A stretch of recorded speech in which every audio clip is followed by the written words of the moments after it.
자녀 결혼, 나이 찼다고 급하게 서두르지 마세요. 괴로운 것보다 외로운 게 낫습니다. 요즘 들어 제일 많이 듣는 걱정 중 하나가 바로 이거죠. 우리 애는 언제 결혼할 건지 모르겠어요. 나이는 찼는데 연애도 안 하고 여행만 다니고. 속으로는 답답하고 걱정되지만 겉으로는 말 못하고 계시는 부모님들 정말 많습니다. 우리 세대는요, 결혼이라는 걸 참 다르게 받아들였어요. 지금처럼 연애 몇 년씩 하거나 신중하게 고르는 분위기보다 상대가 괜찮다 싶으면 정년기가 되었으니 결혼했었고, 그 시절에는 독신이라는 개념도 별로 없었던 것 같습니다. 서로 맞춰가며 살아가는 게 당연했죠. 직장은 변변치 않아도 집은 전세로라도 시작할 수 있으면 마음 하나 믿고 결혼했어요. 혼수가 어쩌고 외모가 어쩌고 따지는 분위기도 지금처럼 심하지 않았죠. 살다 보면 정이 들고 맞춰가다 보면 괜찮아지겠지 하는 생각이 지배적이었던 시절입니다. 그리고 특히 여성들은요, 참 많은 걸 감수하며 살았죠. 남편의 무관심도, 시댁의 억지스러운 요구도 그저 당연하다는 듯이 받아들이며 말 그대로 참고 사는 게 미덕처럼 여겨졌던 시대였어요.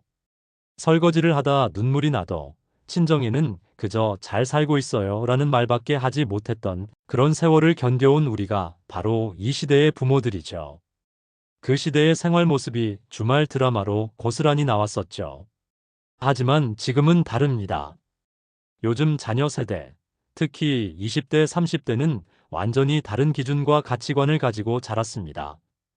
어릴 때부터 비교적 풍요로운 환경에서 자라면서 베푸는 삶보다 받는 데 익숙한 삶을 살아온 세대이기도 해요. 부모가 다 해주는 걸 당연하게 받아들이는 문화 속에서 자라다 보니 누군가를 위해 기꺼이 손해본다는 개념 자체가 낯설 수밖에 없습니다. 이건 그들이 나빠서가 아니라 자라온 환경 자체가 그렇게 형성된 거예요. 심리학적으로 말하자면 내면의 독립이 충분히 이루어지기 전에 외부에서 안정감을 찾으려는 경향이 크다는 것이죠. 결혼을 피난처로 여기는 경우가 많은 이유가 여기에 있습니다. 사회에서 받는 압박이나 혼자 살아가는 불안감을 해결하려고 결혼이라는 제도 속으로 뛰어들게 되면 그건 금세 한계에 부딪힐 수밖에 없어요. 서로를 이해하려는 과정이 부족한 상태에서 한 지붕 아래에서 매일 부딪히다 보면 결국 결혼 생활이 괴로움의 연속이 되는 겁니다. 그리고 요즘 많은 사람들이 결혼 상대를 고를 때 과연 내가 이 사람을 위해 무엇을 해줄 수 있을까? 어떻게 협력하며 살아갈 수 있을까라는 생각보다는 이 사람이 나를 얼마나 이해해 줄까? 나한테 얼마나 잘해 줄까? 내 성격을 포용해 줄까 하는 식으로 접근하는 경우가 훨씬 더 많습니다. 참 아이러니하죠. 서로가 서로에게 바라는 것만 많고 정작 내가 줄 수 있는 것에 대해선 깊이 고민하지 않아요. 그래서 결국 결혼이 자꾸만 서로가 날 만족시켜야 하는 계약처럼 변해가는 게 아닌가 싶습니다. 관계라는 건 결국 주는 것에서부터 시작돼야 하는데 그 출발이 흔들리고 있는 거죠. 결혼은 나의 시간을 쪼개서 상대와 함께 써야 하는 일이에요. 그것도 하루 중 몇 분이 아니라 거의 인생의 7, 80% 이상이 결혼 생활과 연결된 시간입니다. 배우자와의 관계, 시댁이나 처가와의 관계, 경제적 문제, 집안일, 갈등 조율. 이 모든 게 다 내 시간 안에서 해결돼야 합니다. 아이까지 생기면 어떨까요? 그때부턴 정말 말 그대로 내 시간이라는 게 거의 사라진다고 해도 과언이 아닙니다. 자기 자신만을 위해 쓸 수 있는 시간은 극히 드물고 늘 누군가를 위해 살아야 하는 삶이 되는 거죠. 그래서 저는 자녀가 결혼을 앞두고 있다면 정말 진지하게 나는 누군가를 위해 살아갈 준비가 되어 있는가를 물어봐야 한다고 생각합니다. 그게 되어 있지 않다면 차라리 혼자 있는 게 낫습니다. 상대가 해주기만을 바라면 오래가지 못합니다. 외로움은 혼자서도 얼마든지 극복이 가능하지만 잘못된 결혼으로 인한 괴로움은 몇 년이고 때로는 평생 가기도 하니까요. 실제로 급하게 결혼을 결정했다가 실패한 사례, 우리 주변에 얼마나 많습니까? 지인의 자녀 이야기를 들었는데 33이 넘으니까 부모가 마음이 급해졌어요. 얘가 이러다 평생 혼자 살겠다는 걱정에 지인의 아내가 계속 주선하고 결국 조건 괜찮은 사람과 만나 결혼까지 했죠. 그런데 결혼 후 6개월도 안 돼서 서로 너무 다르다는 걸 깨닫고 싸움이 잦아졌고 1년이 되기 전에 결국 이혼하게 됐습니다. 부모 입장에서야 좋은 사람이라 생각했지만 정작 당사자는 준비가 안 되어 있었던 거예요. 결혼은 나이 차서 하는 게 아닙니다. 혼자 살아도 외롭지 않고 내 삶을 잘 꾸려가고 있는 사람이어야 비로소 누군가와의 결혼 생활도 잘할 수 있는 겁니다. 심리학적으로도 결혼은 자기 정체감이 확립된 이후에 하는 것이 바람직하다고 합니다. 즉, 나는 누구이며 어떤 삶을 살고 싶은지, 어떤 사람과 어울리는지를 스스로 잘 아는 사람이어야 결혼 후 갈등을 이겨낼 힘이 생긴다는 거죠.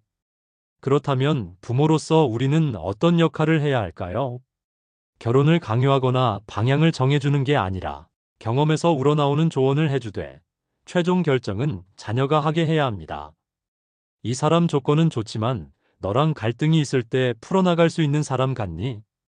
이 사람과 함께 있을 때 너다운 모습을 지킬 수 있니? 이런 질문을 던져줄 수 있는 게 부모의 지혜입니다. 그리고 또 하나 말씀드리고 싶은 게 있습니다. 사실 부모는 자식이 결혼을 해도 잘 살아갈 사람인지 아니면 성격상 결혼 생활이 오래가지 못할 것 같은지 속으로는 이미 다 알고 계십니다. 밖에 나가서야 괜히 자식 흉보이기 싫으니까 좋은 말만 하지만 부모는 자식을 키워온 세월이 있기 때문에 누구보다 자식의 성격, 인내심, 생활 태도를 잘 압니다. 그래서 어떤 부모님은 말은 안 하지만 속으로는 이렇게 생각하죠. 저 성격으로 결혼 생활 오래 못 갈 것 같다. 남편이나 아내가 힘들어질 수도 있겠다. 이렇게요.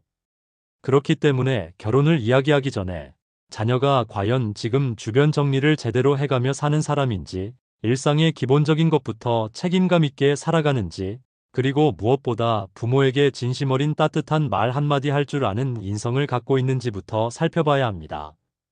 인성이란 건 단순히 착하냐 나쁘냐의 문제가 아닙니다.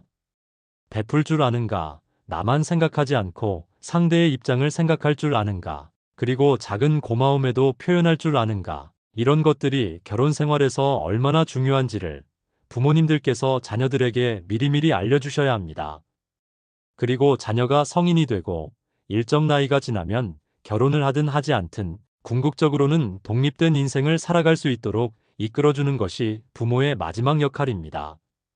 경제적으로도 심리적으로도 자립할 수 있도록 도와주는 게 진짜 사랑이에요.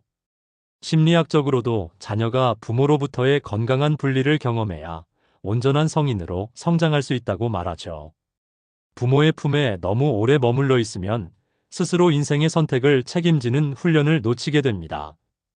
결혼이든 독신이든 그건 자녀가 선택할 일입니다. 하지만 그 어떤 삶을 살든 자녀가 자기 인생에 대한 주도권을 갖고 살아가도록 하는 것, 그것이 자녀를 위한 진짜 지원이고 부모를 위한 평화이기도 합니다. 여러분은 인생을 살아오시면서 결혼 생활이 소풍이셨나요? 고행이셨나요? 예전에 법륜 스님께서 하신 말씀이 생각납니다. 방청석에 한 어머니가 마이크를 잡고 자식이 나이가 많은데도 결혼을 안 해서 너무 힘들다고 말하니 법륜 스님이 뭐라 하셨냐면, 어머니는 결혼 생활 행복했어요? 대답은 아니요. 너무 힘들었죠입니다.